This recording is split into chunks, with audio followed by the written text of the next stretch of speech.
নমস্কার বন্ধুরা, আপনারা রয়েছেন অ্যাস্ট্রো মোটিভেটেড চ্যানেলে। আমি পায়েল চক্রবর্তী রয়েছি আপনাদের সাথে। আজকে আমাদের আলোচনার বিষয়বস্তু হলো বৃহস্পতি গ্রহকে কিভাবে উজ্জীবিত করব।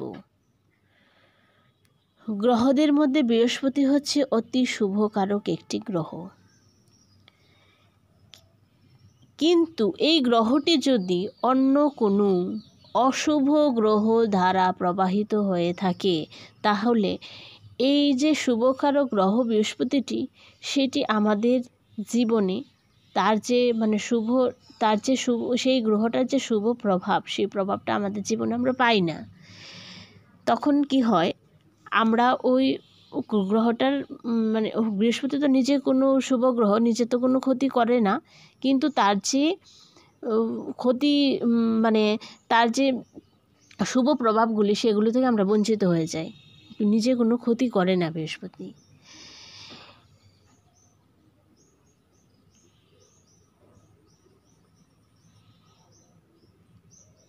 এই গ্রহটি, এই যে বৃহস্পতি গ্রহটি, যার জন্মছকে বলবান অবস্থায় থাকে, অন্য যে কোনো গ্রহের খারাপ প্রভাবগুলিকেও কাটিয়ে দিতে পারে। কিন্তু এই গ্রহটি যদি বুধের দ্বারা প্রভাবিত হয়ে থাকে, শুক্রের দ্বারা প্রভাবিত হয়ে থাকে, তখনই কি হয়, বুধ হচ্ছে মার্কারি, বৃহস্পতি হচ্ছে গোল্ড। মার্কারি কী করে, গোল্ডের যে পিউরিটিটাকে নষ্ট করে দেয়। বুধটা, বিশেষ করে বুধ যদি খারাপ অবস্থায় থাকে, তখন বুধ এই কাজটা বেশি করে। বৃহস্পতি যে ভালো গুণগুলিকে, সেগুলিকে নষ্ট করে দেয়। তো আমরা বৃহস্পতির যে ভালো গুণগুলিকে পেতে হলে, বৃহস্পতির যে ভালো প্রভাবগুলিকে পেতে হলে, আমাদের জন্মছকে যদি খারাপও থাকে, বৃহস্পতি তো খারাপ করে না, বৃহস্পতি সবসময় ভালো করার চেষ্টা করে, কিন্তু অন্য গ্রহের দ্বারা যদি প্রভাবিত হয়ে থাকে, তখন তার ভালো গুণগুলিকে তো আমরা পাই না, বললামই তো। তার যে ভালো গুণগুলিকে পেতে হলে আমাদের কী করা দরকার, আমরা কিছু উপায় ব্যবহার করতে পারি। কিছু উপায় আছে সে ভালো গুণগুলিকে পেতে হলে।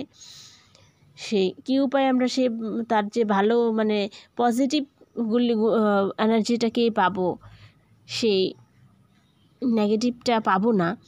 সেইগুলি করতে হলে কিছু উপায় আমাদেরকে অবলম্বন করতে হয়।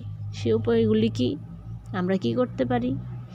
একজন ব্যক্তিকে, সে মা বাবা হতে পারে, যাকে মানি গুরু হতে পারে, মা বাবাও হতে পারে, স্বামী হতে পারে, যে কেউ, একজন এরকম ব্যক্তিকে আমরা গুরু হিসেবে মান্যতা দিতে পারি। মনে মনে আমি বলে ফেললাম তাকে আমি গুরু হিসেবে মানি, সেটা হবে না। তার পায়ে হাত দিয়ে তাকে আমরা গুরু, তুমি আজ থেকে তুমি আমার গুরু, তাকে গুরু হিসেবে মান্যতা দিতে পারি। শিবের উপাসনা করতে পারি। ভগবান শিবের প্রত্যেক সোমবারে ভগবান শিবের মাথায় জল, দুগ্ধ ইত্যাদি অর্পণ করে নিরামিষ খেতে পারি, শিবের উপাসনা করতে পারি।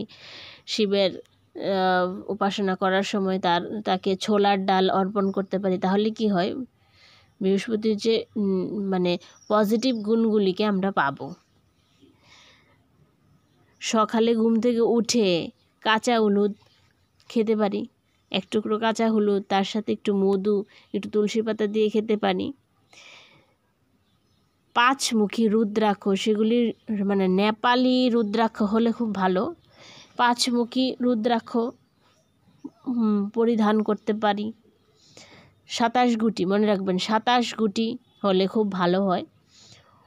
হলুদ বস্ত্র পরিধান করতে পারি, হলুদটাকে সবসময় জীবনে আনতে পারি। হলুদ বস্ত্র পরিধান করতে পারি, হলুদ সুতা বাঁধতে পারি হাতে, কপালে চন্দনের ফোঁটা দিতে পারি,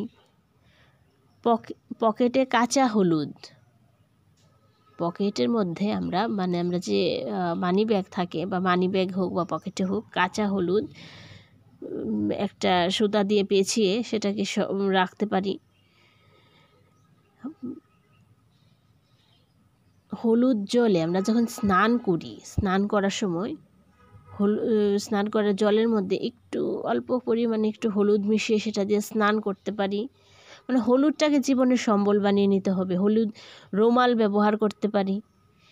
এগুলি করলে কি হয়, মানে সবসময় যে হলুদটাকে আমরা সবসময় ধরতে পারি, হলুদ সুতা তো বললাম হাতে পেঁচিয়ে রাখতে পারি। মানে হলুদটা সবসময় ব্যবহার করলে কি হয়, হলুদ কি বৃহস্পতির যে আমরা যে খারাপ যে প্রভাবগুলি মানে সেগুলি পড়বে না, সেগুলিকে আমরা কাটিয়ে মানে বৃহস্পতি গ্রহটাকে আমরা অ্যাক্টিভ করতে পারি। এগুলো আমরা করে দেখতে পারেন, আশা করি ভালো ফলাফল পাবেন। আমরা রত্ন পাথর সেসব নেওয়ার ক্ষমতা তো সবার থাকে না, বা নিলে ওইগুলো খরচা বেশি পড়ে। আর এখনকার দিনে দেখতে গেলে পাথর নেওয়া মানে সঠিক পাথর আমরা নিচ্ছি কি না এটা হচ্ছে বড়। আমরা সঠিক টাকা দিয়ে কিনলাম, এখন তো অনেক পাথর বেরিয়ে গেছে যেগুলো অরিজিনাল না।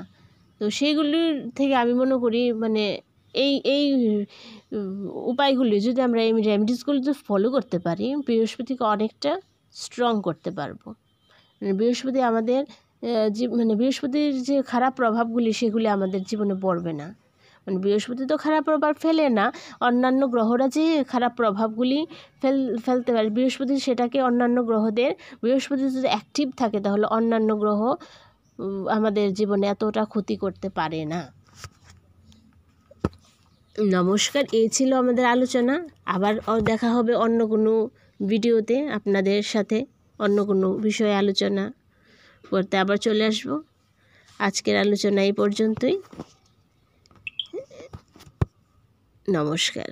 আমাদের চ্যানেলটাকে সাবস্ক্রাইব করে দেবেন, পাশে থাকা বেল বাটনটি দাবিয়ে দেবেন এবং লাইক, শেয়ার এবং কমেন্ট করবেন। আপনাদের একটি লাইক এবং একটি শেয়ার আমাদেরকে মানে নতুন ভিডিও বানাতে অনেকটা উৎসাহিত করে।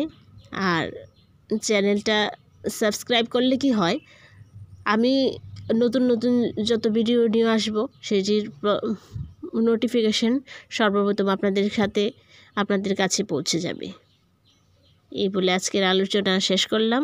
ভালো থাকবেন, সুস্থ থাকবেন, আর রেমেডিসগুলো ফলো করে দেখবেন।